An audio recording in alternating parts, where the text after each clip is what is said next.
আমার বুকে লিখেছি যে তোর বিয়ে বিয়ে নিয়ে এরা করছে ছেলে খেলা, তাই জন্য সিরিজ গাছে করছে এদেরকে কাট চেলা। একটা না আজকে বারুন চালাবো, তাও আবার কোথায় জানো? আচ্ছা।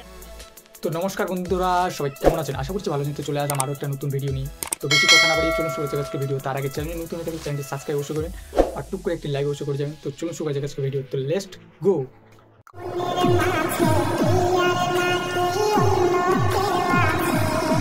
এই মেয়ে নাকি বলে পিয়ার মনে অন্য কেউ আছে।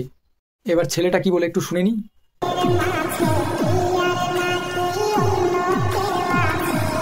বৌদি বলে ওর মনে অন্য কেউ আছে, দাদা বলে ওর মনে অন্য কেউ আছে, আর আমি মাঝখানে বুঝতে পারছি না কার মনে কে আছে।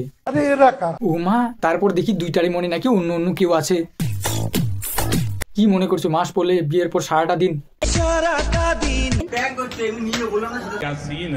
প্রথম দেখে মনে করছিলাম এরা প্র্যাঙ্ক করছে, কারণ এখন যা দিনকাল পড়েছে বিয়ে হয়ে যাচ্ছে, 4-5টা বাচ্চা হয়ে যাচ্ছে, তারপর শুনছি নাকি এটা বলে প্র্যাঙ্ক ছিল।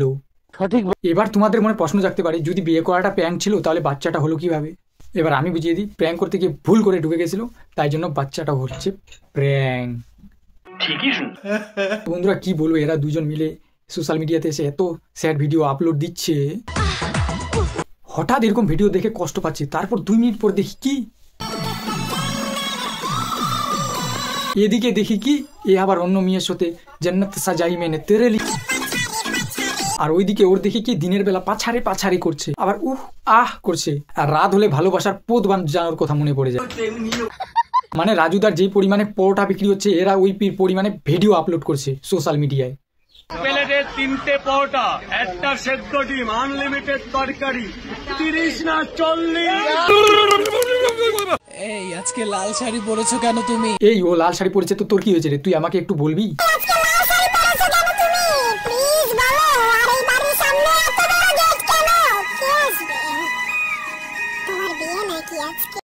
আচ্ছা, তোকে কি সব কথা বলতে হবে? এবার তুই মেয়েটা তোকে বলে এই আজকে কালো শার্ট পরেছো কেন, এই আজকে কালো শার্ট পরেছো কেন?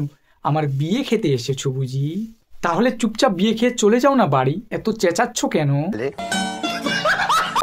কথাটা আমি কিছু মানুষের উদ্দেশ্যে বলছি, তা একটু বল, আমরাও শুনি। কারো মুখের ভাষা খারাপ হয়ে গেলে সে খারাপ হয়ে যায় না, ঠিক তেমনি কোনো মেয়ে শর্ট ড্রেস পরলে সে নষ্ট মেয়ে হয়ে যায়। বাবা বাবা, খুব সুন্দর। কোন স্কুলে পড়াশোনা করেছো মামুনি? ইনস্টাগ্রাম হাই সেকেন্ডারি স্কুলে বুঝি? এক কাজ কর, তোর বাড়ির লোককে গিয়ে বাজে খিস্তি দে, তারপর বল, দেখ তোর বাড়ির লোক কি বলে। আর রইলো বা কি, তেমনি কোনো মেয়ে শর্ট ড্রেস পরলে সে নষ্ট মেয়ে হয়ে। কখনো না, আপনি সঠিক কথাই বলেছেন। যদি হ্যাঁ পাছা দেখা যায়, বুকের অর্ধেক অংশ দেখা যায়, শর্ট ড্রেস পরলে না, তাই বলে তুমি নষ্ট মেয়ে এমনটা তো না, তুমি ভালো মেয়ে। আমি তো চাই তুমি ল্যাংটা হয়ে মানুষের সামনে ঘুরে বেড়াও, মানুষ তোমাকে ভালো মেয়ে প্রো ম্যাক্স বলবে। সঠিক বলে। আর কিছু অশিক্ষিত মানুষ তোমাকে বলবে, এ বাবা দেখ মেয়েটা কি বাজে, ওরকম ড্রেস পরে রাস্তায় ঘুরে বেড়াচ্ছে, কি বাজে মেয়ে দেখ। তোমার মতে শর্ট ড্রেস পরলে জিনিসটা দেখতে বেশি ভালো লাগে, আমার মতে তোমাকে এটাও ভাবার উচিত, তাহলে পুরোটা দেখালে আরো ভালো বলবে, তোমারও ভালো লাগবে, আমাদেরও ভালোই লাগবে। তো বন্ধুরা টাটা, আজকে পর্যন্ত। ভিডিওটি ভালো লেগে থাকলে একটি লাইক আর চ্যানেলটি সাবস্ক্রাইব অবশ্যই করে দিন। আজকের জন্য বাই।